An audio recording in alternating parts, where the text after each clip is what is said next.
이번 시간에는 룻기 세 번째 강해입니다. 룻기 2장 20절부터 보도록 하겠습니다. 룻기 2장 20절 나오미가 그녀의 며느리에게 말하기를 산 자와 죽은 자에게서 그의 친절을 거두지 아니한 그 사람이 주로부터 복받기를 원하노라 하고 또 나오미가 그녀에게 말하기를 그 사람은 우리에게 가까운 친족이며 우리의 다음 친척 중 하나니라 하더라. 모압인 룻이 말하기를 그가 내게 또 말씀하시기를 너는 그들이 내 모든 추수를 마칠 때까지 내 청년들 곁에 붙어있으라 하시더이다 하자.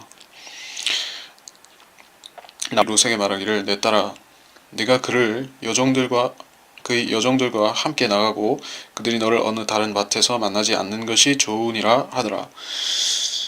자, 보아스가 룻에게 친절을 베풀었던 이유는 룻의 성품과 선행 때문이기도 하고 또 그녀의 시어머니인 나오미가 보아스의 친족이었기 때문인 이유도 있습니다.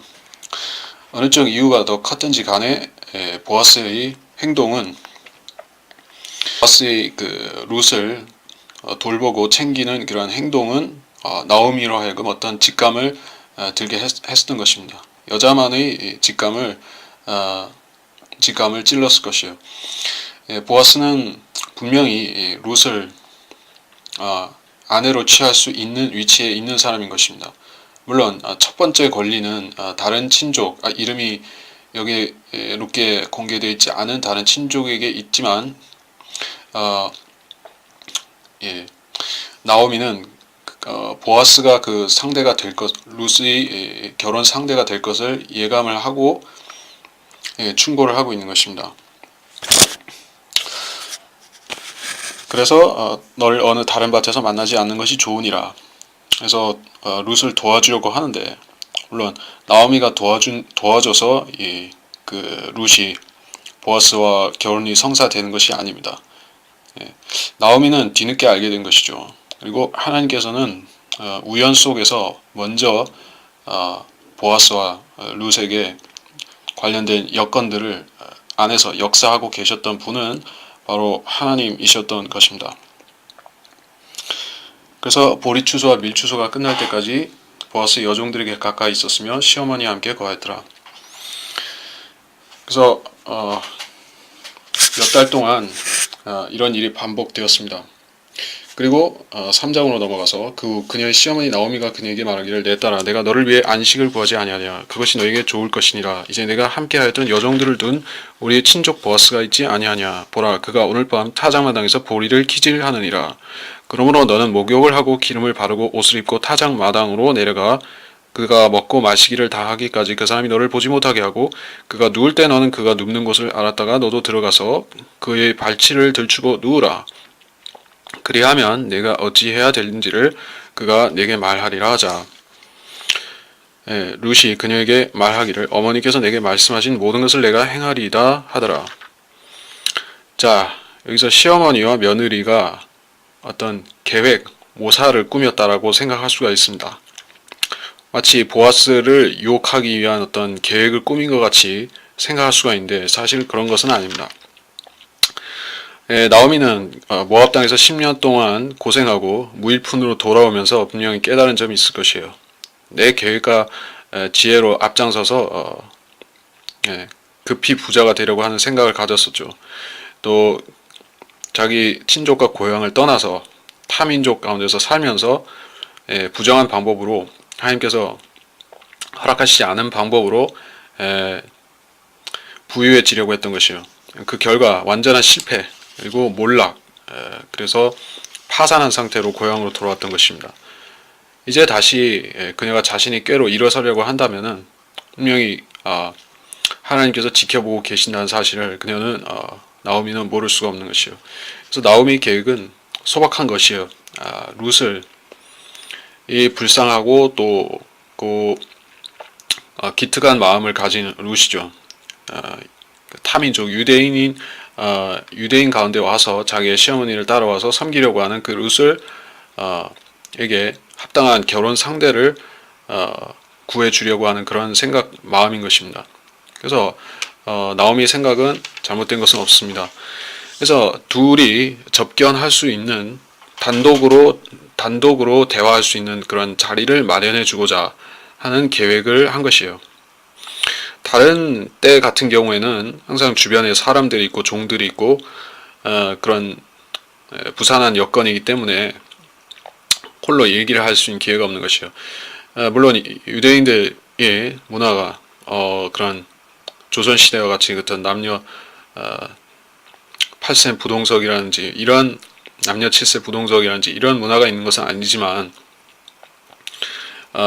이때 보아스는 결혼하지 않은 총각인 것 같고 나이는 다소 많은 것 같은데 총각이고 또 그 룻은 유부녀였다가 지금 미망인이 된 이방 여인인 것이요. 이 둘이 단독으로 만날 수 있는 계기가 따로 없는 것입니다. 그렇게 한다면은 사람들이 단번에 의심을 하게 되어 있죠. 그래서 룻에게 더욱 안 좋은 소문이 날 수 있는 그런 상황이기 때문에 자연스러운 계기를 마련한다는 것이 웬만한 지혜로 어려운 것입니다. 그래서 궁여지체 끝에 이런 생각을 냈는데, 자 그래서 하나님께서는 그 나오미 계획에 따라서 하신 것이 아니라 나오미에게 그런 생각을 하게 하셔서 그 기회를 통해서 보아스와 룻에게 역사하려고 준비하시는 것입니다. 그래서 그때 타작마당에서 보리를 키질한다. 보리를 키질하는 것은 어떤 곡식을 추수한 다음에 단계가 키질이죠. 키질이라는 것은 곡식에서 불순물과 겨워 같은 것들을 날려보내고 알곡들을 따로 정선해서 담는 것이 이 키질인 것입니다. 키질할 때 사용되는 쇠스랑이라든지 풍구가 있죠. 그래서 언덕 위에서 풍구질을 해서 그 불순물들을 날려보내고 알곡들은 따로 모으는 것이에요. 자, 이것은 교리적 예언적으로 주 예수 그리스도의 재림을 나타내고 있습니다. 물론 이것이 이 본문의 장면 자체는 키질하고 풍구질하는 것이지만은 예언적으로는 그런 의미가 있습니다. 그러므로 너는 목욕을 하고 기름을 바르고 옷을 입고 타작마당으로 내려가. 그가 먹고 마시기를 다할까지 그 사람이 너를 보지 못하게 하고 잠이 들 때까지 눈에 띄지 말라고 그렇게 당부를 했습니다. 근데 여기서 특징적인 행위가 하나 나옵니다. 발치를 들추고 누우라. 옆에 가서 누우라는 게 아니라 발치를 들추고 그 발밑에 누우라는 것입니다. 발치가 관련이 되는 것은 친족 구소, 즉 그 형제나 친척의 미망인이 있으면은 그 자손 대를 이어주기 위해서 결혼하는 그것과 관련해서 그 권리를 취할 때 그 권리를 자기가 취해야 되는데 남자가 그 권리를 양보한다. 자기가 받지 않겠다고 하면은 신을 벗어야 됩니다. 또 얼굴에 여인이 침을 뱉게 되어 있어요. 그것은 자기의 마땅한 의무를 저버린 것이기 때문에 그렇게 되어 있습니다. 그래서 발치에 들어가서 눕는 것은 그 룻으로서는 이렇게 얘기하는 것입니다. 내가 당신의 친족이고 저를 구속할 권한이 당신에게 있으니 그것을 잊어버리지 마소서, 상기하소서 하는 뜻으로 이렇게 한 것이에요.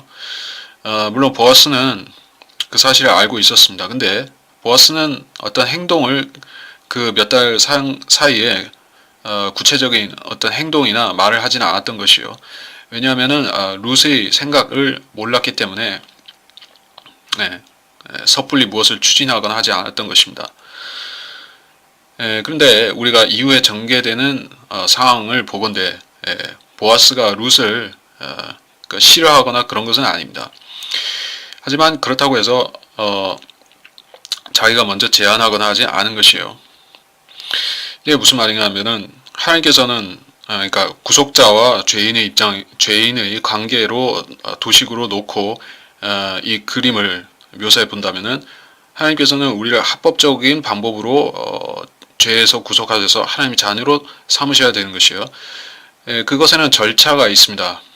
죄인이 하나님의 자녀가 되고 그 사망에서 생명으로 옮겨지고 죄에서 의로 옮겨지려고 하면은 그것에는 하나님께서 정하신 절차대로 움직여야 되는 것이에요. 그 정하신 절차라는 것은 하나님께서 인간의 육신의 몸으로 오셔서 갈보리 십자가에서 죽으시고 거기서 인간의 죄들을 제거하신 그 갈보리 십자가에 와서 자기 죄들을 주님께 맡겨드리는, 그것이 바로 하나님께서 합법적으로 인정하신 죄를 구속받는 방법인 것입니다. 자, 그래서 그 방법대로 해야 되는데, 문제는 하나님께서는 사람에게 억지로 강요하지 않으신다는 것이죠. 반드시 그렇게 해야만 된다라고 해서 죄인이 억지로 믿게끔 하지 않으신다는 것입니다. 하나님께서는 사람이 죄인이 선택으로 그것을 믿을 수 있게 하시는데, 선택의 기회를 주시는데, 그것은 복음이 전파되는 것입니다. 그래서 거리 설교자라든지 또 복음 전도지를 통해서 복음이 전파되게끔 하셔서 듣는 것이요. 그래서 그 기쁜 소식을 그 죄인의 귀에 들리는 것이, 그러면은 그 사람이 자기 의지로 수락하면은 구원이 이루어지는 것입니다. 자, 이제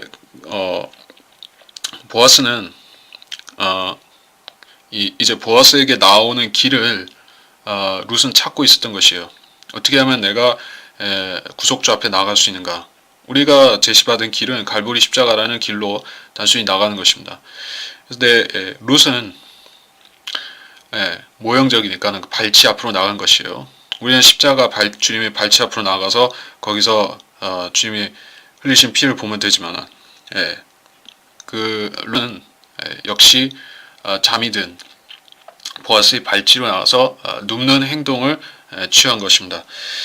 누웠다는 것은 내가 전적으로 당신의 고난에 속한 사람이니 저를 죽이든지 살리든 주님 당신의 뜻대로 하십시오라는 전적인 의탁, 의뢰했다는 뜻입니다. 자, 그 행동은 전적인 신뢰죠. 나를 상대방의 의지에 결정에 절대적으로 맡기는 것입니다. 자, 구원은 그 정도의 결단이 필요한 것이요. 내가 갈보리 십자가 앞에 와서 내 자신을 주님 앞에 전적으로 맡기고 주님께서 내 문제를, 죄 문제를 해결해 주시기 전까지는 거기서 내려오지 않는 것입니다. 근데 주님께서는 해결해 주시기 위해서 거기 달리신 것이기 때문에 우리가 그 자리로 나가면은 즉시 받아주시는 것이죠.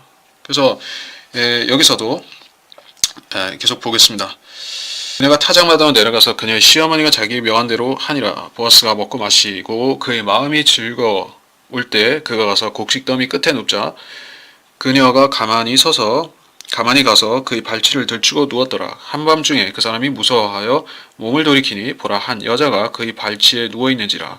그가 말하기를 네가 누구냐 하니 그녀가 대답하기를 나는 당신의 여종 루시오니 당신의 옷자락으로 당신이 여종을 덮으소서. 당신은 가까운 친척이니이다 하자 그가 말하기를 내 딸아 내가 주로부터 복받기를 원하노라. 이는 내가 가난하든지 부유하든지 간에 청년들을 따르지 아니하였으니 내가 처음보다 나중에 더 큰 친절을 베풀었도다. 그녀가 타작마당을 시험에 시킨 대로 6절은 평이한 내용이고 7절에서 먹고 마시고 즐거울 때, 자, 여기 먹고 마신다는 말은 그 새 포도주를 마셨다는 것입니다. 마시고 취했다는 말이 별도로 없기 때문에 마셨다는 것은 그냥 마셨다는 것이죠. 음료를 마시듯이 술 취해서 누웠다는 것이 아닙니다. 마음이 즐거운 것은 꼭 술에 취해야 즐거운 것은 아니라는 얘기죠. 새 포도주는 즐거움이 있는 것이에요. 새 포도주는 예수 그리스도의 피이기 때문에 우리가 예수님의 피로 구속받는 그 예표가 새 포도주인 것이죠. 그래서 주님이 만찬할 때 마시는 그 새 포도주와 마찬가지로 이스라엘 사람들은 행사가 있을 때마다 연례적인 어떤 종교 절기나 행사가 있을 때마다 새 포도주를 즐겨 마셨던 것이요. 새 포도주를 마시는 즐거움을 얘기한 것입니다. 그래서 마시고 그래서 즐거워서 눕고 잠이 들었습니다. 그러니까 그 키질하는 현장에서 일을 마치고 밤이 늦었기 때문에 거기서 야외 취침을 들어간 것이요. 키질은 언덕바지에서 하는 것이죠. 물론 그때는 어떤 도시의 가로등이나 뭐 이런 것도 없기 때문에 별빛에만 의존하기 때문에 아주 어두웠을 것이에요. 그나마 달이라도 있었으면 모르지만은 이때는 아마 달이 없는 금음이었을 것 같습니다. 그래서 아주 캄캄한 달도 없는 그런 밤이었습니다.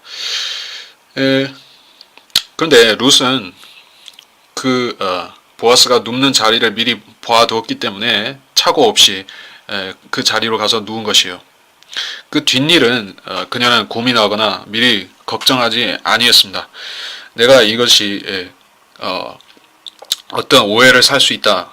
그런 걱정을 했다면은 겁이 나서 다가갈 수 없었을 것입니다.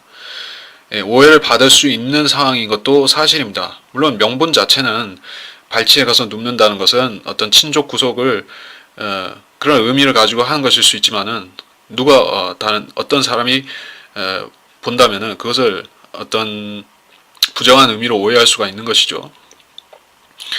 근데 그런저런 것을 걱정했다면은 용기를 낼 수 없었는데, 룻은 우리가 근면 성실하고 또 하나님을 찾고자 하는 진리를 추구하는 생각이 있을 뿐만 아니라 용기와 결단력도 또한 있는 여인이었던 것이요.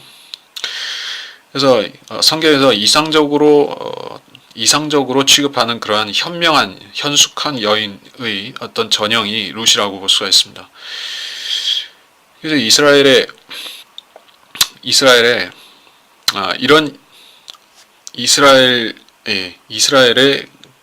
이런 여인들이 없었느냐? 솔로몬은 고백했죠. 자신은 그런 여인을 만나보지 못했다. 물론 솔로몬은 모압과 암몬과 이 주변 이방 여인들도 이집트와 이방 여인들도 취했었지만은 그런 여인을 자기는 만난 적이 없다고 했습니다. 근데 룻은 현숙할 뿐 아니라 현명한 여자였던 것이요. 그래서 자기를 먼저 이 보신을 먼저 걱정하는 사람이었다고 하면은 이런 행동을 할 수가 없지만은, 왜냐하면 그동안에 받아왔던 것으로 충분하게 저희가 혜택을 입고 있다고 생각하면은 그것에 집중하지, 굳이 친족 구속 실패할 확률이 다분히 있는 그것을 하려고 하지 않았을 것입니다. 그의 발치를 들추고 누웠더라.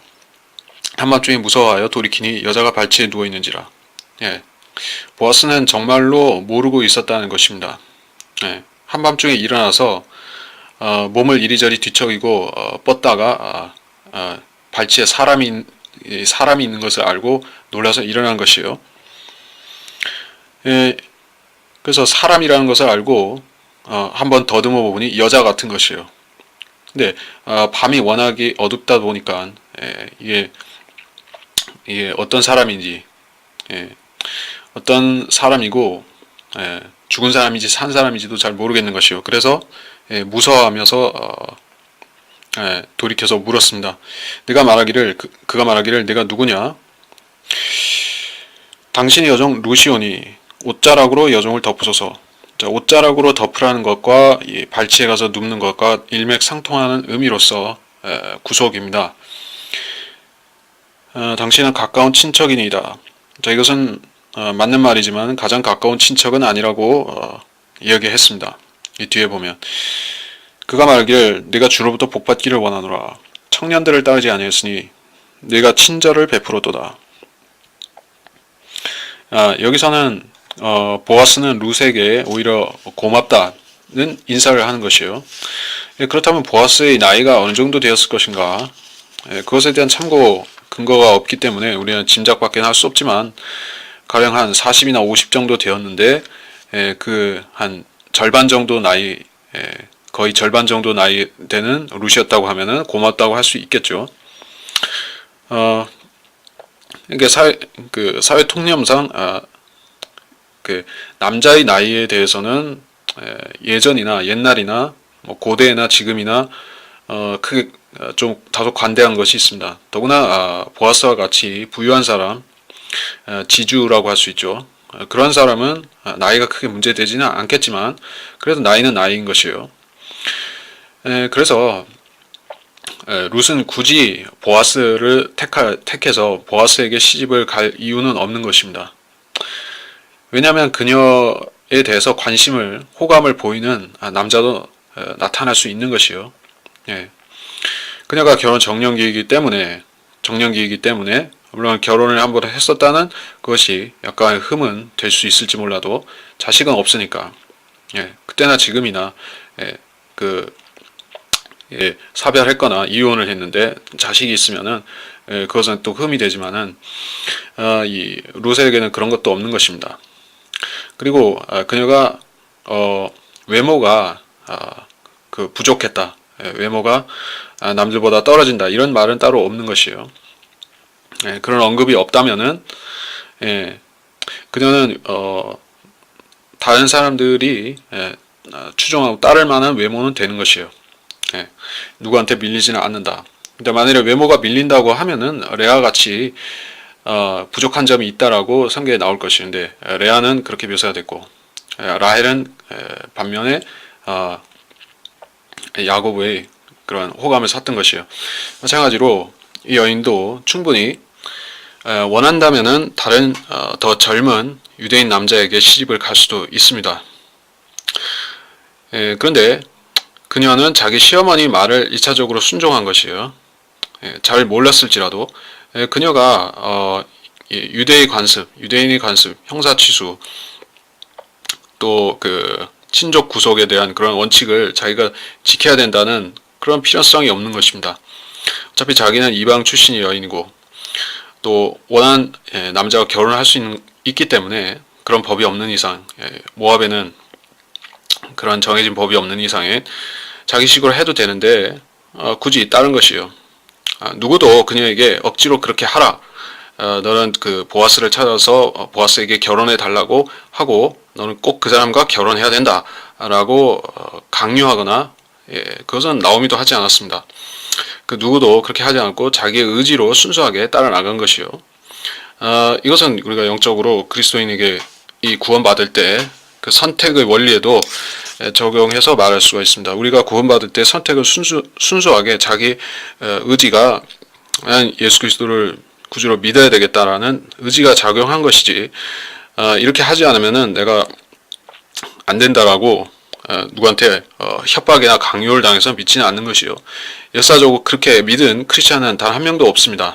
그러나 협박이나 억압이나 강요나 어떤 기만에 의해서 믿는 사람들은 캐토릭이나 혹은 모슬렘 이런 데는 심지어 유대교도 마찬가지로 근데 억압이나 강요로 믿는 사람들이 수두룩한 것이요. 또 심지어는 태어나서부터 이유도 알지 못하고 그 종교에 소속되어 살다가 죽는 사람도 부지기수인 것입니다. 여타 종교들, 불교라든지 신도교라든지 모든 종교들의 수두룩한 것이요. 그런 불쌍한 사람들이 있는 반면에 우리는 이유를 알고 또 자기 선택의 의미를 알고 믿는 것입니다. 그러니까 진정으로 의미 있는 삶을 산다고 볼 수가 있죠. 룻은 그래서 의미 있는 자기 선택으로 의미 있는 삶을 산 것이에요. 그녀가 선택한 의미 있는 삶은 정말 하나님 보시기에도 참으로 의미 있는 삶이 되었습니다. 왜냐하면 그녀의 삶은 하나님께서 이 땅에 구세주를 내보내기로 정하신 이스라엘 중에서도 또 이스라엘의 메시아가 나타나기로 된 그 계보에 하필이면 거기에 소속되어서 그 복된 자녀를 낳는 여인이 되었기 때문에 그렇습니다. 그녀는 자기 선택의 의미를 다 알지 못했던 것이요. 그렇게 하면은 내가 어떤 복을 받는다는 것을 처음부터 다 알고 계산 속으로 행동하지 않았습니다. 그냥 단지 이것이 마땅히 내 도리라고 생각하고 행동한 것이요. 정의감이 있었죠. 이렇게 한다. 이것이 진실되게 사는 것이다. 그리고 내가 가장 존경하고 내가 가장 두려워하고 또 나를 아끼는 사람이 나한테 한 말을 내가 무시하지 않고 듣겠다라는 그런 생각이 작용해서 이 보아스에게 나아간 것이에요. 자, 이런 선택을 하는 것은 모든 사람에게 열려있는 길이지만 즉 구원은 모든 사람에게 하나님께서 값없는 선물로 주신 것입니다. 모든 사람에게 초청장이 발송되었고 복음을 듣는 순간 초청장을 읽은 것이에요. 그래서 복음을 듣고 초청장을 받은 사람들은 거기에 대해서 응답을 할 수가 있는 것입니다. 응답을 하지 않고 무시하거나 버릴 수도 있지만 응답을 하면 그 응답은 둘 중 하나인 것이에요. 나는 이 초청을 받아들이겠다라든지 나는 받아들이지 않겠습니다라는 것이 있습니다. 그래서 그 결국에 궁극의 결단은 자신이 해야 되는 것이고 누가 대신해 주지 않는 것입니다. 결국에 최종적인 선택의 몫은 룻에게 있는 것입니다. 그녀가 자기가 싫다고 하고 그만두면은 안 할 수가 있는 것입니다. 항상 그렇습니다. 그래서 참된 종교라는 것은 항상 개인의 선택이 강조가 되는 것입니다. 그래서 그 일은 그렇고, 다음으로 모든 성읍이 11절에 내 백성의 모든 성읍이 내가 현숙한 여인임을 알기 때문이라. 자, 그녀가 몇 달 동안 그런 성실한 모습을 보인 것 때문에 그 성읍 전체 소문이 난 것입니다. 소문이 발이 달렸 이 소문이라는 것은 발이 달렸다고 하죠. 그래서 반말은 쥐가 듣고 낱말은 새가 듣는다는 말처럼 퍼뜨리지 않는다 해도 사람의 선이라든지 선행이라든지 덕이라든지 또 사악함 같은 것도 감춘다 해도 잘 감춰지지 않는 것입니다. 표정에서부터 말뿐만 아니라 행동과 또 분위기를 통해서까지 전파가 되어지는 것입니다. 그래서 감출 수 있는 것은 사람이 마음은 자기가 감출 수가 있지만은 그 마음속의 생각들은 행동으로 외모로 풍겨나오는 것이요. 그래서 사람들은 룻이 어떤 여인이라는 것을 그녀의 행동과 분위기와 말을 보고 안 것입니다. 그런데 여기서 보아스의 더 훌륭한 점이 무엇인가? 내가 너희 가까운 친척인 것이 사실이나 나보다 더 가까운 친척이 있는 것이 더 가까운 친척이 있느니라. 더 가까운 친척이 있다. 저희 예언적이고 여기서 교리적으로 말하자면 더 가까운 친척은 예수 그리스도의 삼위일체의 아버지이신 하나님이죠. 그래서 하나님께로 나아가기 위해서 죄인은 예수 그리스도를 통해서 나아가야 되는 것이요. 근데 여기서는 누구를 보아스를 통해서 그 친척에게 나아가는 것은 아니죠. 그러니까 이것은 예표라는 것이에요. 예표인데 더 가까운 친척이라는 말로 하나님이 예표가 된 것입니다. 그래서 주 예수 그리스도께서는 죄인들을 구속하실 때 하나님의 아버지 뜻에 따라서 하신 것입니다. 자신이 스스로 나서서 하나님께서 하셔야 될 몫을 자신이 가르친 것이 아닌 것이요. 그런데 중보자로서의 하나님께서 예수 그리스도를 합법적으로 주님께 맡기시고 사역하게 하시고 이 땅에서 죽으시게 하시고 또 하늘에서 대제사장으로 사역하게 하시고 이런 중보자 사역을 하나님께서 예수 그리스도께 맡겨주셔서 우리를 위해 하게 하셨는데 그 중보 사역을 도둑질한다든지 중간에 누구 제3자를 개입시켜서 거짓말을 한다든지 하면 그것이 바로 타락한 기독교 그런 가짜 기독교가 되는 것입니다. 그것이 바로 가짜 중보자들을 만들어내는 캐토릭인 것이고 그것이 교황이라든지 신부나 추기경이나 주교나 또는 그런 평생 동정녀라고 믿고 있는 그 마리아를 혹은 천사나 요셉이나 이런 존재를 세워서 그 거짓 중보자를 통해서 또 예수 그리스도와 하나님께 나아가는 길을 또 왜곡되게 만드는 것입니다. 그러나 하나님께서는 더 가까운 친족의 복수로 말씀하지 않으셨죠. 여기에 본문상 루키 본문상에서는 친족이 2명이고 그 중에 1명이 이름이 알려지지 않은 그 사람인 것이에요. 자, 또 예수 그리스도께서는 그 하나님을 대신해서 죄인을 구속하신 것이에요. 구도가 여기서 완벽하게 정리가 되는 것이죠. 친족이 2명이나 3명이라고 하면은 그 2명, 3명이나 그 사이에는 마리아도 있을 수 있고 다른 무엇이 나타날 수 있겠지만은 그럴 여지가 없죠. 하나밖에 없는데 그 한 분은 하나님이신 것입니다. 하나님 자신이 죄인인 상태의 우리를 곧바로 구속하실 수 없기 때문에 예수 그리스도를 통해서 하신 것입니다. 13절 이 밤은 머무르라. 아침에 만일 그가 네게 친척의 몫을 이행하겠다 하면 그로 친척의 몫을 행하게 하라. 그러나 만일 그가 친척의 몫을 내게 행하려 하지 아니하면 주께서 살아계시는 한 내가 네게 친척의 몫을 행하리라. 아침까지 누울지니라 하더라. 자 13절에 이 밤은 머무르라. 이 말이 어떤 보아스가 룻에게 섣부른 야욕을 품었기 때문에 그런 것이냐. 그래서 현대적 의미로서는 필연적으로 그렇게 갈 수밖에 없는 것입니다. 뭐 현대적이든 중세적이든 무엇이든 타락한 인간의 상상력대로라면은 그런 스토리가 전개되어 있지만은 성경은 그렇게 말하지 않는 것이요. 룻은 그렇고 룻도 마찬가지요. 보아스도 정말로 사심이 없이 대하고 있는 것입니다. 물론 인간인 이상에는 사심이 100% 없다고 말할 수는 없겠지만은 적어도 양심에 따라서 행동할 줄 아는 것입니다.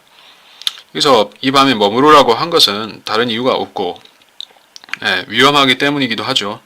어두우니까 위험하기 때문이기도 하고 뭐 다른 이유는 없겠죠. 위험하기 때문에. 그리고 밤에 찾아가다 보면은 그런 도적을 만날 수도 있고, 그때 이 성 밖에서 있으니까 들짐승이 나타날 수도 있고, 뭐 그런 상황이 많이 있을 수가 있죠. 그래서 그녀의 안전을 걱정해서 머무르라고 한 것이고, 그런데 아침까지 누울지니라 했는데 14절에서는 또 그 날이 밝기 전에 떠나 보내는 것이요. 까지 그의 발치에 누웠다가 사람이 서로 알아볼 수 있기 전에 일어나자 그가 말하기를 여자가 타작마당에 들어온 것이 알려지지 않도록 해야 되리라 하고, 또 그가 말하기를 내가 걸치고 있는 너울을 가져다 잡으라 하더라. 그녀가 그것을 잡자 그가 볼이 6대를 되어서 지게 하니 그녀가 성읍으로 들어가더라. 자, 발치에 누웠다가 계속 발치에 누웠다라고 했습니다. 어떤 그 부정한 결합이 없었다는 것입니다. 그리고 사람이 알아볼 수 있기 전에 일어났습니다. 늦게 가났던 것이요. 여자가 타작마당에 들어온 것이 알려지지 않도록 해야 되리라.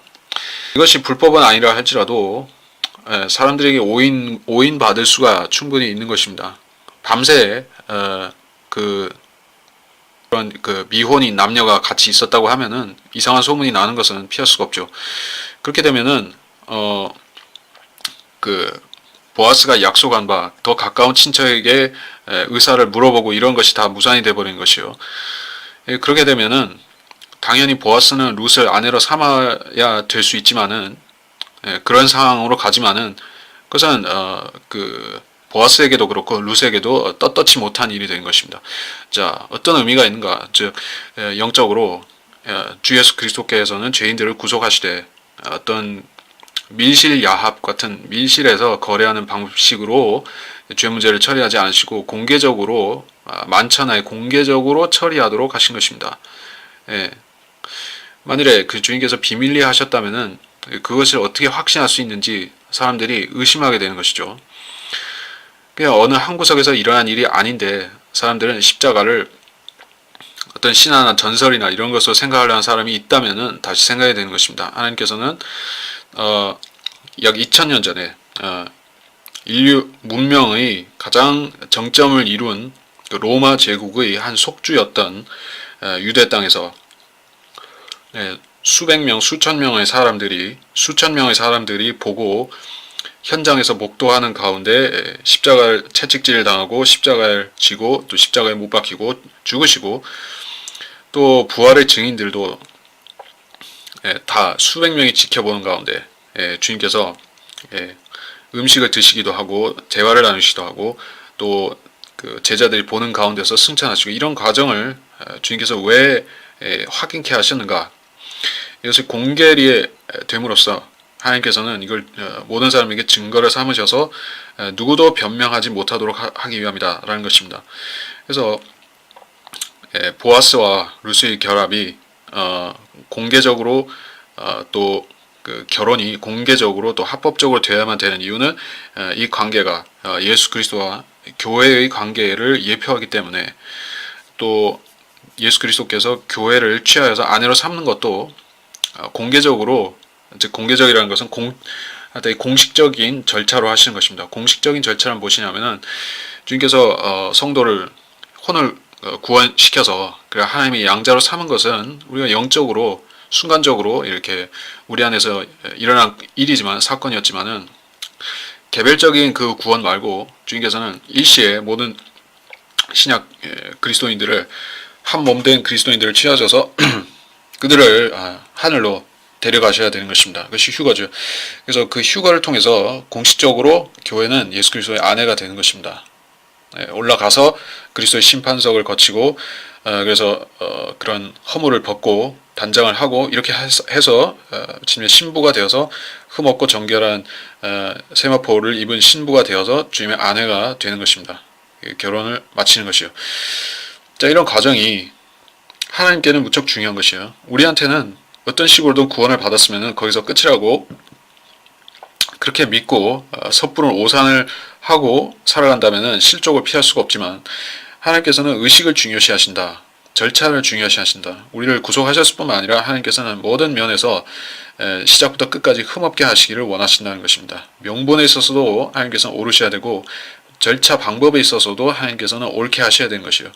그것은 하나님의 방식이고 인간들이 생각하는 것은 뭐로 가도 어디로 가기만 하면 된다라고 생각하는 것은 사람들이 자기 편의주의적인 생각을 하는 것이요. 그래서 내가 구원 받았으면은 어쨌든 뭐로 가도 하늘로 가니까 내 마음대로 살자라고 하는 것은 사람들이 발상이다. 그러나 하나님께서는 성도를 아끼시지만 그가 누구에게든 비방받을 거리를 만들고 싶지 않으신 것입니다. 비방하는 존재는 사탄이죠. 사탄은 하나님을 비방할 수가 없습니다. 하나님께서는 십자가에서 자기를 모두 내려놓으셨기 때문에 죄인들을 위해서 하나님께서 자기 피를 흘리셨기 때문에 사탄은 하나님께 대해서 뭐라고 할 수 없습니다. 그런데 죄인이 그 은혜를 깨닫지 못하고 자기 뜻대로 살려고 할 때, 그런데 하나님께서 그를 선한 길로 인도하시고자 하면은 욥을 비방하듯이 비난하게 되는 것입니다. 하나님께서는 그를 마땅히 죽이셔야 된다든지 버리셔야 되고 절대 더 기도응답이나 도와주시거나 하면 안 된다라고 마귀가 그렇게 비난을 할 것입니다. 그런 비난을 당하지 않도록 우리 자신도 스스로도 주의해야 되고, 그래서 룻과 보아스, 특히 그래서 룻도 주의해야만 되었던 것입니다. 그래서 15절에 보리를 되어서 지워주고 그녀가 성읍으로 들어갔습니다. 이 와중에도 룻에게 호의를 베푸는데 16절에 룻이 그녀의 시어머니에게 가자 그녀가 말하기를 내 딸아 내가 누구냐 하니 룻이 그 사람이 자기에게 행한 것을 그녀에게 다 말하더라. 자, 여기서 특별한 의미가 있다라, 그 나오미가 했던 말이 특별한 의미가 있다라고 락하만 박사가 해석해 주셨죠. 그 말이 맞습니다. 네가 누구냐? 이 시어머니와 며느리가 서로를 몰라봐서 그랬을 리는 없죠. 이미 날이 밝았는데 얼굴을 못 알아본 것도 아니고, 이 시어머니 나오미가 치매에 걸린 것도 아니면서 왜 네가 누구냐라고 물었겠습니까? 정말 몰라서 물었을까요? 아니면은 어떤 은유적인 의미를 담아서 이렇게 말한 것일까요? 자, 아담과 이브가 한 몸이 되는 것은 결혼을 통해서, 즉 그 결합을 통해서 한 몸이 되는 것이죠. 그러면은 아담과 이브였다가 어떻게 되느냐? 아담과 그 미세스 아담이 되는 것이죠. 아담 부인이 되는 것이죠. 즉 이 16절의 이 질문을 다른 식으로 표현하자면은 내가 지금 미스냐 미세스냐라고 묻는 것이에요. 지극히 현실적인 질문을 한 것이죠. 너는 별일이 있었느냐? 이날 밤에 별일이 있었느냐라는 것을 물은 것입니다. 그랬더니 룻이 그 일을 다 말합니다. 이 보리 6대를 내게 주며 말하기를 내 시어머니에게 빈손을 가지 말라 하더이다. 그러자 시어머니가 말하기를 내 딸아 이 일이 어떻게 될지 네가 알 때까지 가만히 앉아 있으라. 그 사람이 오늘 그 일을 끝내기까지는 쉬지 아니할 것이라 하더라. 그래서 이 나오미는 이 보아스라는 사람에 대해서 잘 파악하고 있습니다. 이 사람은 자기가 옳다고 생각한 일을 하기 시작했으면은 그 일을 끝장을 볼 때까지 멈추지 않는 것이요. 굉장히 집념이 있는 사람이죠. 근성이 있고 집념이 있는 사람입니다. 옳은 일을 할 때 있어서 자기 신념을 버리지 않는 사람인 것입니다. 중간에 지쳐서 포기하고 다른 사람한테 책임을 넘겨버린다든지 그런 사람의 일례와 예표가 어디에 있습니까? 바로 그 예수 그리스도를 처형하게 우유부단하다가 처형하는 그런 장본인이 된 빌라도 총독이죠. 그는 생명이고 진리이신 분이 자기 앞에 있는데도 처음에는 알아차리지 못해서 무심코 넘겨 지나치다가 나중에는 이분이 정말로 특별한 메시아라는 사실을 알면서도 사람들이 이목이 두렵고 자기의 명예가 두렵고 명예를 놓칠까봐 또 그 황제에게 밉보일까봐 두려워서 진리와 공의를 무시하고 예수 그리스도를 불의한 자들의 요구대로 처형하도록 한 것입니다. 그게 얼마나 우유부단하고 아주 차지도 덥지도 아니한 미지근한 태도인 것입니까? 근데 문제는 현대 크리스찬들 대부분이 빌라도 정도의 우유부단함을 가지고 교회 생활을 하고 있다는 것입니다. 근데 보아스 같은 경우에는 이 일을 하루도 미룰 생각을 하지 않은 것이요. 보통 사람 같으면은 이때 그 농사 철이 아직 끝나지 않았고 이제 보리를 키질하고 또 이런저런 작물을 처리할 것이 있는데도 자기 다른 급한 일을 돌보지 않고 바로 그날 밤에 작심한 대로 결정한 대로 바로 그 룻의 거취 문제를 결정하기 위해서 사람을 만나고 다닌 것입니다. 자, 이렇게 결단력이 있는 사람을 하나님께서 들어 쓰시는 것입니다. 어떤 일에 하나님의 일, 하나님께서 구속 역사라든지 즉 복음을 전하는 일이라든지 이때는 그 예수 그리스도의 계보와 관련돼 있으니까 메시아와 관련해서 메시아의 계보와 관련해서 하나님께서 이런 사람을 쓰신 것입니다.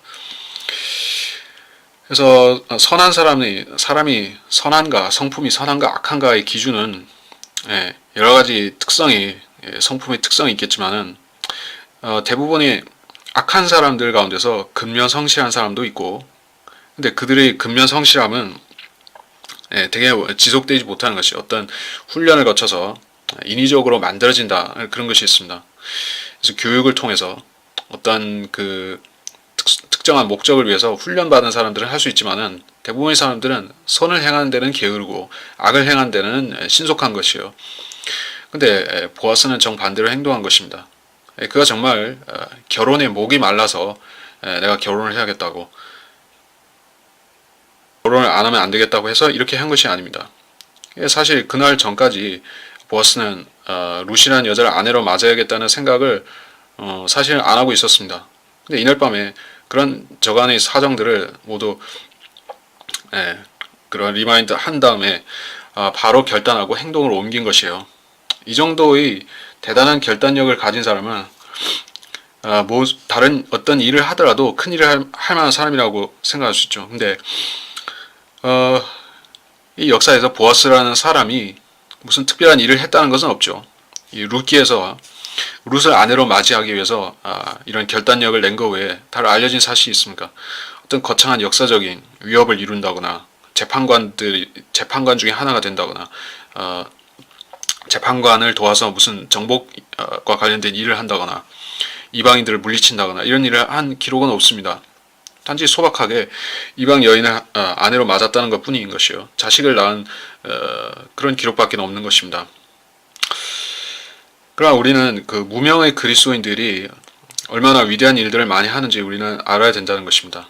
물론 보아스는 예수 그리스도의 예표이기도 하지만 그리스도인들의 어떤 표상이고 표상이고 추구해야 될 그런 롤 모델이라고도 볼 수가 있는 것입니다. 그리스도인들은 평범하고 작은 일에 충성해야 되는 것이에요. 너가 이 남편을 잃은 유대인 남편을 잃은 이 이방 여인 과부 모압 여인 과부를 아내로 맞이하라. 이것이 무슨 큰 일로 간주될 수가 있습니까? 그렇게 해도 별일이 아니고 안 해도 별일이 아니고 사소하고 하찮은 일로 여겨질 수가 있습니다. 그것이 무슨 급한 일이 된다고 해서 오늘 처리 못하면은 내일로 넘어간다고 해서 무슨 천재지변이 일어나는 일도 아니고 한 달 뒤로 미뤄도 상관이 없습니다. 혹은 자기 의무를 그냥 적당한 핑계를 대고 다른 사람에게 떠넘겨도 상관이 없습니다. 무슨 이유 때문에 서둘러야 되느냐? 참 기이한 일이 아닐 수가 없습니다. 우리는 기이한 일이지만은 하나님께서는 그것이 성도에게 요구하는 합당한 자세라는 것이요. 우리가 복음을 전한다는 것은 남에게 생색을 낼 수 있는 일이 아닙니다. 거리에서 복음을 전한다. 성대로 믿는 사람들, 성경대로 믿는 사람들, 성인침례교회에서는 거리에서 복음을 전하고 설교까지 하죠. 거리 설교를 하는데 이것이 누구에게 생색이 날 수가 있는 일인가? 우리는 작은 일에 충성한다 하면서 하는 것입니다. 이 일 중에서도 가장 작은 일로 여겨질만 합니다. 거리에서 외친다고 해서 누가 알아주는 것도 아니고 누가 칭찬하는 것도 아닙니다. 설령 칭찬한다 해도 그것이 우리한테 무슨 덕이나 도움이 되는 것도 아닙니다. 근데 그렇게 합니다.